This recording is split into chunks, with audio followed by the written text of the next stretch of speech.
folks, the Echinacea, also known as coneflower, they're ready.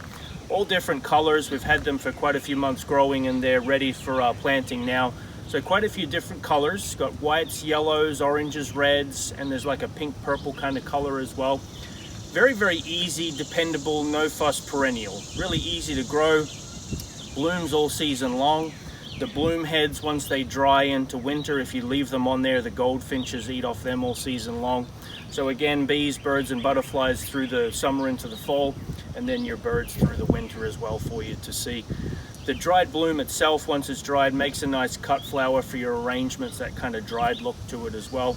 But as far as the growing side, really, really easy, very little water needs as well. They do love full sun.